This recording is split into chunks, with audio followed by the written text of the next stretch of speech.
कैसे हो आप सभी। आई होप काफ़ी अच्छे होंगे। मैं निशांत गोयल आप सभी का स्वागत करता हूं हमारे यूट्यूब चैनल पर। आज है 12 फरवरी और 12 फरवरी से संबंधित हम सारी महत्वपूर्ण खबरें देखेंगे इस वीडियो में। तो पूरा वीडियो बहुत ध्यान से देखिएगा। तो चलिए साथियों, स्टार्ट करते हैं हमारी आज की क्लास। आज का पहला क्वेश्चन आता है कि प्रतिवर्ष 11 फरवरी को किस दिवस के रूप में मनाया जाता है। तो इस क्वेश्चन का राइट आंसर है प्यारे बच्चों, विश्व यूनानी दिवस के रूप में मनाया जाता है। और ये क्यों बनाया जाता है इस दिन, तो हमारे हकीम थे एक हकीम अजमल खां जयंती, ध्यान रखना है। हमारे एक हकीम थे, यूनानी हकीम थे अजमल खान। तो इनकी जयंती के उपलक्ष्य में विश्व यूनानी दिवस बनाया जाता है। और विश्व यूनानी दिवस बनाने की जो घोषणा की गई थी वो 2016 में हुई थी। और पहली बार कब बनाया गया था, 2017 के अंदर ये पहली बार बनाया गया था।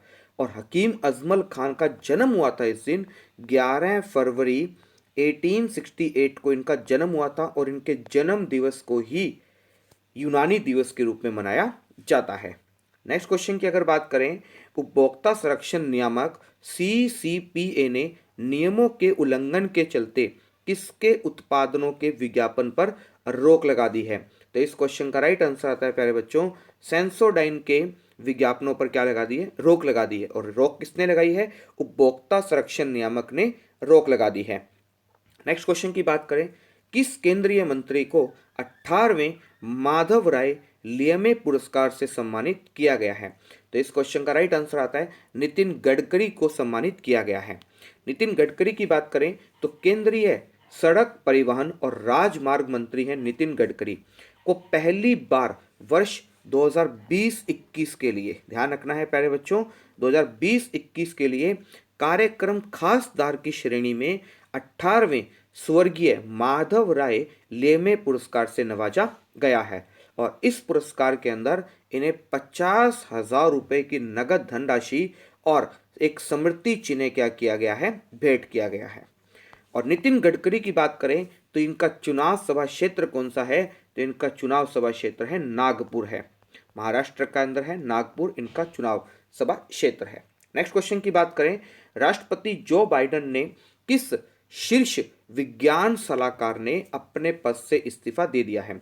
तो जो बाइडेन के किस जो साइंटिस्ट सलाहकार थे, एडवाइजर थे, उन्होंने अपने पद से इस्तीफा दे दिया है। तो इस क्वेश्चन का राइट आंसर आता है एरिक लैंडर ने क्या दे दिया है, इस्तीफा दे दिया है। बात करें अगर जो बाइडेन की, तो जो बाइडेन वर्तमान में किस देश के राष्ट्रपति हैं, तो वो है अमेरिका के। अमेरिका की कैपिटल है वॉशिंगटन DC, यहाँ की करेंसी है डॉलर। और यहाँ के करंट टाइम पे प्रेसिडेंट है जो बाइडेन। और वहाँ की वाइस प्रेसिडेंट है कमला हैरिस। और जो बाइडेन, आप सभी बच्चे मुझे कमेंट बॉक्स में कमेंट करके बताइए कि जो बाइडेन अमेरिका के कौन से नंबर के राष्ट्रपति हैं। नेक्स्ट क्वेश्चन की बात करें, केंद्र सरकार ने विदेशों से किस चीज के आयात पर प्रतिबंध लगाया है।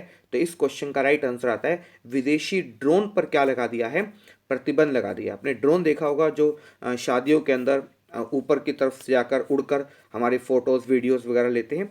तो केंद्र सरकार ने इसके विदेशी ड्रोन के इंपोर्ट पर क्या लगा दिया है, बैन लगा दिया है। नेक्स्ट क्वेश्चन की बात करें, राष्ट्रीय रक्षा अकादमी NDA में किससे नया प्रशिक्षण नियुक्त किया है। तो इस क्वेश्चन का राइट आंसर आता है परमवीर चक्र से सम्मानित सूबेदार संजय कुमार को NDA में नया प्रशिक्षण अपॉइंट किया है। किसे, नाम क्या है याद रखना, संजय, सूबेदार संजय कपूर को अपॉइंट किया है। और सैनिकों का सबसे बड़ा सम्मान कौन सा होता है, तो वो होता है परमवीर चक्र। नेक्स्ट क्वेश्चन की बात करें, प्रसिद्ध रेसलर द ग्रेट खली किस राजनीतिक पार्टी में शामिल हो गए हैं। तो इस क्वेश्चन का राइट आंसर आता है भारतीय जनता पार्टी BJP में क्या हो गए हैं, शामिल हो गए हैं। BJP का जो चुनाव चिन्ह है वो है कमल का फूल है। बीजेपी की बात करें तो बीजेपी जो पार्टी है इसकी स्थापना हुई थी 6 अप्रैल 1980 को, क्या हुई थी, इसकी स्थापना हुई थी। और करंट टाइम पे बीजेपी के अध्यक्ष कौन है, हेड कौन है, तो वह जगत प्रकाश नड्डा हैं। आप सभी जानते हो द ग्रेट खली पंजाब के हैं ये। और WWE के अंदर ये रेसलिंग चैंपियनशिप भी जीत चुके हैं। और ये अभी करंट टाइम पे बीजेपी पार्टी में क्या हो चुके हैं, शामिल हो चुके हैं। नेक्स्ट क्वेश्चन की बात करें, सरिस्का टाइगर रिजर्व भारत के किस राज्य में स्थित है। तो काफी इंपॉर्टेंट क्वेश्चन है ये। तो ये कहां पर है प्यारे बच्चों, राजस्थान राज्य के अंदर है। तो सरिस्का टाइगर रिजर्व राजस्थान के अलवर जिले में स्थित है। और ये वन्य जीव अभयारण्य में बाघों की आबादी कितनी हो चुकी है, ध्यान रखना है। तो यहाँ पर बाघों की, टाइगर की आबादी कितनी हो चुकी है, 25 हो चुकी है, 25 हो चुकी है, क्योंकि इन्होंने टाइगर्स को बचाने के लिए, उनके संरक्षण के लिए काफ़ी प्रयास किए, जिसके कारण अब वहाँ पर बाघों की संख्या क्या हो चुकी है, 25 हो चुकी है। और ये कहाँ पर है, अलवर के अंदर है, ध्यान रखना है। और टाइगर की बात चल रही तो वर्ल्ड टाइगर डे कब बनाया जाता है, तो 29 जुलाई को क्या बनाया जाता है, हर साल वर्ल्ड टाइगर डे मनाया जाता है।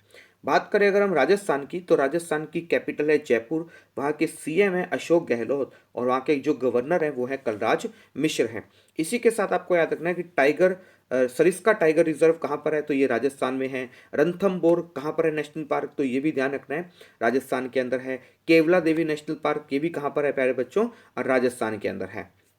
नेक्स्ट क्वेश्चन की बात करें, आरबीआई ने ई रूपी वाउचर की सीमा 10,000 से बढ़ाकर कितनी कर दी है, तो इस क्वेश्चन का राइट आंसर आता है 1,00,000 रुपए। मोस्ट इंपॉर्टेंट क्वेश्चन है प्यारे बच्चों आने वाले एग्जाम के लिए, कि आरबीआई ने ई रूपी की जो सीमा थी वो 10 गुना बढ़ा दी है, मतलब 10,000 से बढ़ाकर कितनी कर दी है, 1,00,000 रुपए कर दी है।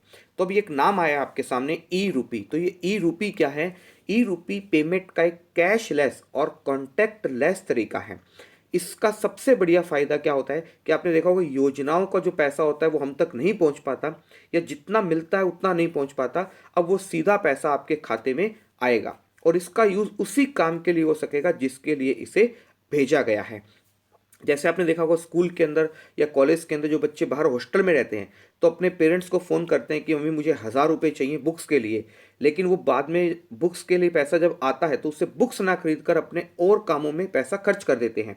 तो अब पेरेंट्स क्या कर सकेंगे, उसे 1,000 रुपये का बुक्स खरीदने के लिए क्या दे सकते हैं, वाउचर देंगे। तो उसका पर्टिकुलर यूज़ उसी काम के लिए किया जा सकेगा जिस काम के लिए उसे भेजा गया है। याद रखना है, काफ़ी अच्छा है। और ई रूपी की शुरुआत हुई थी, ये आरबीआई ने की थी अगस्त 2021 के अंदर, ध्यान रखनी है, अगस्त 2021 के अंदर इसे लॉन्च किया गया था। किसके द्वारा, आरबीआई के द्वारा। तो आरबीआई की स्टैब्लिशमेंट हुई थी 1 अप्रैल 1935 को। हेड ऑफिस है इसका मुंबई के अंदर, और इसके करंट टाइम पे गवर्नर हैं शक्तिकांत दास। और भारत का सबसे बड़ा बैंक कौन सा है, तो वह है आरबीआई। आज के लास्ट क्वेश्चन की बात करें, आईपीएल फ्रेंचाइजी अहमदाबाद ने टीम का नया नाम रखने की क्या घोषणा करी है, तो इस साल आईपीएल के अंदर 2 नई टीमें शामिल होगी, एक तो होगी अहमदाबाद और लखनऊ। तो आईपीएल की इस अहमदाबाद टीम ने अपना नाम क्या रखने की घोषणा करी है, तो इसका नाम है गुजरात टाइटंस रखने की क्या की इन्होंने घोषणा करी है। और ध्यान रखना है, आईपीएल की नई फ्रेंचाइजी अहमदाबाद ने टीम का नाम गुजरात टाइटंस रखा है, और उसके मालिक सीवीसी कैपिटल ने 5600, ध्यान रखना है प्यारे बच्चों, क्या है, 5625 करोड़ रुपए के अंदर इस टीम को क्या करा है, खरीदा है। और हार्दिक पांड्या क्या है, इस टीम के एक कैप्टन हैं। और इस साल आईपीएल का 15 नंबर सेशन खेला जाएगा, 10 टीमें इस बार के अंदर मैच में खेली जाएगी। और Indian premier league governing counselling के हेड कौन है, तो वो है ब्रिजेश पटेल हैं। आई होप आपको सारी चीज़ क्लियर हुई होगी आज की क्लास के अंदर। वीडियो कैसी लगी कमेंट बॉक्स में कमेंट करके जरूर बताइएगा।